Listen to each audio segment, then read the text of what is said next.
YouTube, how you doing? Murph here, bringing you a product update on the Ducky 1.2 Mini. A couple of things before we get into the video. The first thing is I will be doing a giveaway on this exact model right here. This is the Ducky 1.2 Mini in pure white with the Year of the Rat spacebar and the Cherry MX Silent Red switches. I will be running this giveaway until June 15th. So if you are watching this video after June 15th, 2021, this keyboard will already have been given away. Make sure you follow me on Twitter and join my Discord server to be the first to be notified of any future giveaways. But if you're viewing this video before June 15th, 2021, I will leave a link in the description to enter the giveaway. It's your typical Gleam giveaway if you're familiar with that. It's easy to sign up and it's free, so make sure to join that if you're interested. The other thing I want to mention to you is this is not going to be a full in-depth review. If that is what you are looking for, I will put a link to my in-depth review on this keyboard in the description. But this is ultimately going to answer the question of should you buy a Ducky 1.2 Mini in 2021? Now, as many of you may already know, Ducky released this keyboard back in 2018, and when they did, it got really great reviews. There weren't a lot of pre-built mechanical switch compact keyboards on the market. So when this was released, it had really good reviews. It was a compact form factor with slim bezels. It was offered in tried and true Cherry MX switch options. It was overall just a really solid compact keyboard offering, right there around $100, which is what you could expect from a premium off-the-shelf mechanical switch compact keyboard. Now, this keyboard really exploded in popularity in 2019 when a few high-profile Fortnite streamers were seen using this keyboard. This became pretty much the top pick of most people looking for a compact keyboard. And while in 2021 the hype has died down a little bit, it is still considered one of the top compact keyboards on the market. In fact, to this day, in some switch types, you still have to pre-order this keyboard because they're kind of backed up weeks, in some cases a couple months in advance. Now, to answer the question of is this keyboard worth it, 3 years after its release and 2 years since it was really kind of hyped up in popularity, we're going to talk about a few pros and cons of this keyboard. One of the first pros about this keyboard is it has really good build quality for what it is. This keyboard really hasn't changed much at all over the past 3 years, and for good reason. It has really solid build quality, and really they knocked it out of the park to begin with. This is a plastic board, but the plastic is pretty high quality. It doesn't feel cheap at all. There's almost no bend or flex in this keyboard. The keycaps are double shot PBT and also very high quality. The LEDs are high quality. They're very bright and vibrant. No real complaints there. And overall, just a really solid keyboard. Another thing that Ducky has going for it that other keyboard manufacturers have tried to capture, most of them unsuccessfully, is that Ducky kind of has this cool factor to it. Ducky has done a really good job here because included in the box are a random assortment of different colored keycaps. There's a handful of them included, and you never know quite which one you're gonna get. So it's a little bit of a surprise when you do open it up. And the other thing that they've done is they update their spacebar every year in association with the Chinese zodiac. So a few years ago, you had the Year of the Dog, and then you had a Year of the Pig. This one is from 2020 into 2021. This is the Year of the Rat spacebar. And if they haven't already started, they should soon be shipping Year of the Ox spacebars. And that's cool that Ducky does that for a couple of reasons. One, this company is based out of Taiwan, so it's interesting that they can incorporate a little bit of their history into their keyboard. And the other thing that's really kind of genius about what they've done here is because they refresh the spacebar every year it's almost like you're getting a little bit of a different keyboard. So if a friend of yours bought one in 2019 and you're buying one now in 2021, you guys have the same keyboard, but there is a slight variance there, a slight difference that kind of set yours apart depending on when you bought your keyboard. Another pro about this keyboard is there are so many switch options available. When this keyboard was originally released, it was available in a handful of Cherry MX switch options. That list has now grown. At the time of making this video, this keyboard is available in 22 different switch options across 4 different switch manufacturers, which is insane. There are not too many keyboards out there that are available in so many different switch options. It's not all good though. There are some cons to this keyboard. Things such as in 2021, this keyboard is still not offered with a hot swap PCB.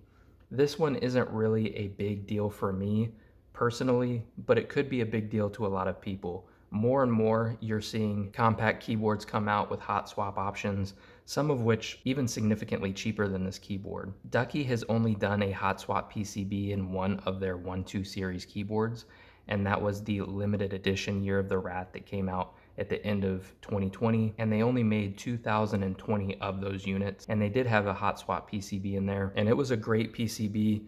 It was a 5-pin, it worked really well, and it's super easy to swap in and out those switches. I hope that that's something that they consider bringing to all of their Ducky 1-2 minis.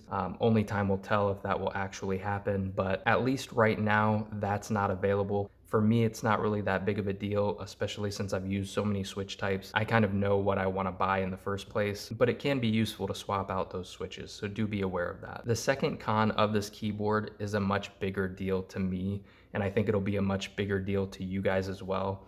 And that's that in 2021, this keyboard still does not have a software option for controlling LED functions and macros. And I personally find that very frustrating. It's way past time to have a software option for these keyboards. I really thought by the end of 2020 we would have a software option for this keyboard, especially considering they already have a software option for their Ducky 1-2 TKL series. It's the only 1-2 series by Ducky that has an official software for it. And I used it over a year ago when I originally did my TKL review, and it's very basic. It's not nearly as robust as like Razer or Corsair's software, but it worked and it was pretty good, and I had no real complaints about it. It did everything that you needed it to do, and I'm unsure why they haven't been able to bring that software to their SF or mini series, but hopefully that's something that happens soon, because I think that's the biggest thing holding this keyboard back right now, especially since most of its competition does have a software option out there. Which brings me to the final con I want to go over, and that's something that this keyboard has now in 2021 that it hasn't really had over the past 3 years, and that's competition. When this keyboard was originally released, compact keyboards weren't nearly as popular as they are now. I think that's in large part to the types of games that are very popular right now, things like Fortnite, Call of Duty Warzone, Apex, Valorant. All of those options really require so much more mouse movement and not a lot of keybinds that having a compact keyboard on your desk just makes a lot of sense. It opens up a lot more desk space for flick shots and building and stuff like that in Fortnite. It's pretty much just the movement keys and a few others for, throwing grenades and switching weapons and things like that. So when this keyboard was originally released, it just didn't have a whole lot of competition out there, especially at the upper range around that $100 price point where you get, quote unquote, a premium off-the-shelf mechanical keyboard. And really from 2018 all the way through really the middle to end of 2020, if somebody asked me, hey,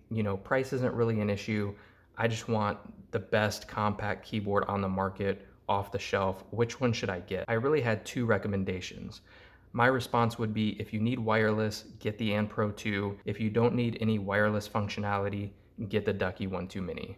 And that's it. That's my recommendation. In 2021, it's a lot harder of a question to answer because the market is so saturated with compact keyboards that are all pretty solid. I still would put the Ducky 1-2 Mini probably in my top 5 list, but there are so many options available to you. Things like the Razer Huntsman Mini, the Corsair K95 Mini, the HyperX Alloy Origins 60, the GK61. There's just a ton of options out there at various price points that all offer different things. Most of those that I just named even offer software options, which this keyboard does not. So there's just so much competition out there that it would really benefit you to just do your research before you pick the Ducky 1-2 Mini.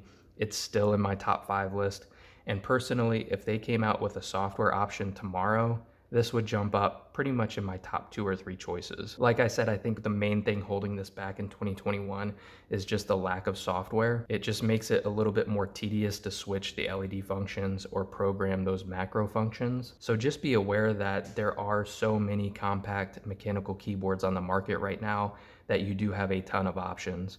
This is still a very good one. If you buy this keyboard, I can almost guarantee you won't be disappointed, but there are other options out there. One of my favorites right now is the HyperX Alloy Origins 60. It's got an aluminum board, so it's a little bit more comparable to the Ducky 1-2 Mecha Mini than it is to this one, but it's got a high quality aluminum case. The stabs are decent, It does have mechanical switches, although they are proprietary HyperX switches, and I have found them very comparable to a Cherry MX switch. So if you're in the market for a high quality compact keyboard, just know that you do have a bunch of options out there. And this would really just be one of my many recommendations to you. So with that being said, that does wrap up this video, guys. I hope you found it useful. I hope if you're looking for a keyboard in 2021 and you're having trouble deciding between a few of them, hopefully that clears some things up for you if you're trying to figure out if you want to buy a Ducky 1.2 Mini. If you did find this video useful, make sure to hit the thumbs up button as well as subscribe to the channel if you haven't already,